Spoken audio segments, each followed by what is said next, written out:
And here we are, right? So we're going to talk more about layout management in this amazing thing called Kinter. So let's just get started. All right, so we're going to explore how to arrange widgets within widgets to create a Python GUI. All right. What? Arranging widgets within widgets? Yeah. Well, learning about the fundamentals of GUI layout design is going to allow us to create really great looking GUIs. No doubt about it. There are some techniques that are going to help you achieve this layout design. There's a grid layout manager is one of the most important layout tools that we'll be using, and it's actually built into Kinter. So we can very easily create menu bars, tabbed controls, and many more widgets using Kinter. So by the end of this section, should you complete it with knowing everything that's packed inside, you're going to actually be able to arrange your widgets to make your GUI look a whole lot better, even truly great, In fact, learning layout management is pretty fundamental to GUI design, even if you use other programming languages.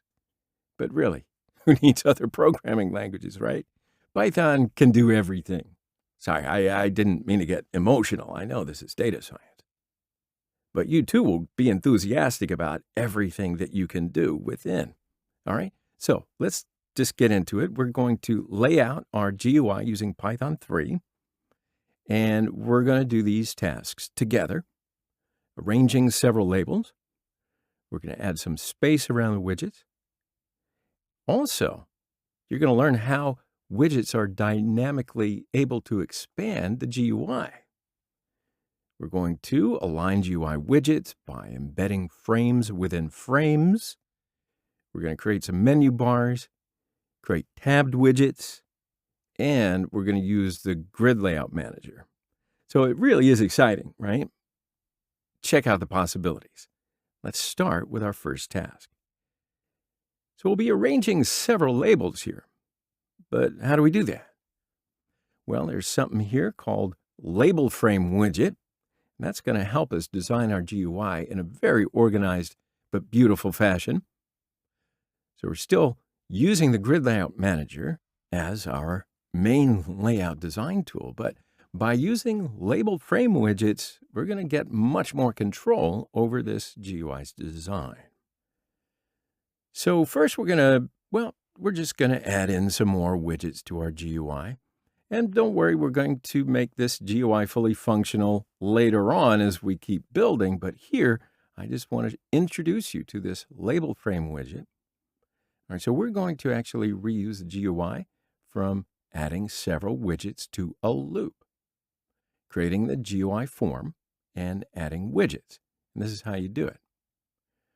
So we will first need to define variables for our label frame, and we locate it in the grid.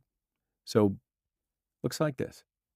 Buttons frame equals ttk.labelFrame window, text equals label frames in a frame. Buttons frame.grid column equals 0, row equals 7. So here we've created a container. Now we need the tags to be held by this container. So let's create some labels. ttk.labels button frame text label 1 dot grid column equals 0, row equals 0, sticky equals tk.w.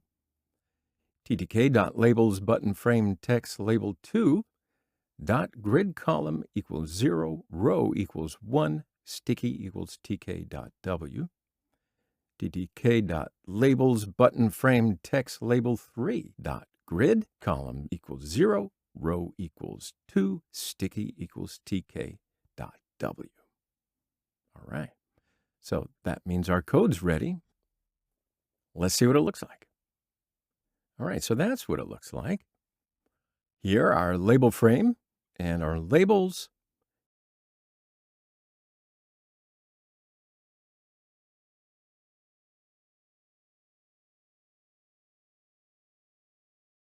Check it out. So there's that. So here, the only change we had to make was in the column and row numbering. Okay, you see where we're going with this. This is cool. All right, let's examine the code so that we can just get it a little bit better. So here at this line, we've created our first TTK label frame widget. And we assign the resulting instance to the buttons frame variable. The parent container is window, which is our main window. And then here on these lines, we create the labels and place them into a label frame.buttons frame, which is the parent of the labels. Okay. Now we use the important grid layout tool here to arrange the labels within label frame. The column and row properties of Layout Manager give us the power to control our GUI layout. So the parent of our labels is the buttons frame instance variable of label frame, not the window instance variable of the main window, right? So we can see the beginning of a layout hierarchy here. And we can also see how easy it is to change our layout via this column and row property business. I want you to notice, though, how we change the column to 0, right? And how we layer our labels vertically by numbering the row values sequentially. Very good, very good. So now you know how to arrange several labels within a label frame widget. We're going to move on. Build on it, right? Let's add some space around our widgets. So our GUI is coming along nicely. So next we're going to improve the visual aspect of our widget by just adding a little space around them so that they can breathe, right? Artists call it negative space, I think. Anyway, while Kinter might have had a reputation for not looking so great, well, this has dramatically improved since version 8.5. Thanks to Python 3.7 and the next versions, we don't even need to install Kinter because it ships with Python. You already know that. But now we don't even need to install anything other than Python in order to use it. All right. Now let's continue. So a pretty simple way of adding spacing around widgets, I'm going to show you first, and then we're going to use a loop to achieve the same thing, but in a much more efficient, I would even say elegant way. All right, so our label frame looks a bit tight, right? Because it just blends into the main window toward the bottom especially. So let's just fix that now. So look at our frame. Here we add new parameters named padX and padY. PadX equals 20, padY equals 40. All right, so let's have a look at that. Run it, and there it is. So our label frame has some padding now. We can also add some padding to our labels, but we're going to use something different for that. For child in buttons frame dot winfo children,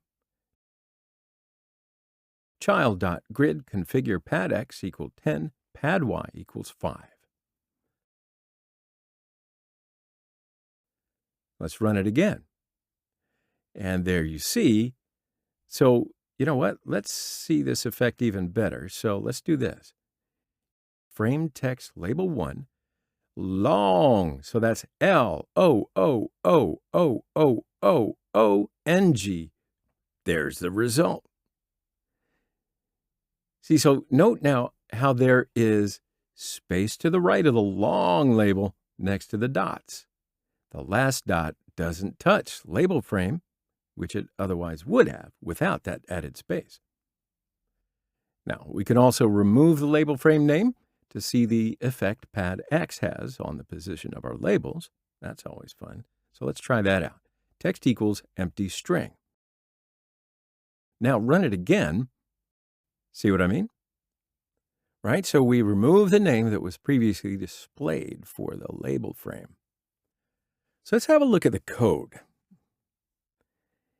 So in Kinter, adding space horizontally and vertically is done by using the built-in padX and padY attributes. All right. Now these can be used to add space around many widgets, improving horizontal and vertical alignments, respectively. We hard-coded 20 pixels of space to the left and the right of label frame we added 40 pixels to the top and the bottom of the frame. Okay. Now our label frame stands out a whole lot better than it did before. And check this out. The grid configure function allows us to modify the UI elements before the main loop displays them. Okay.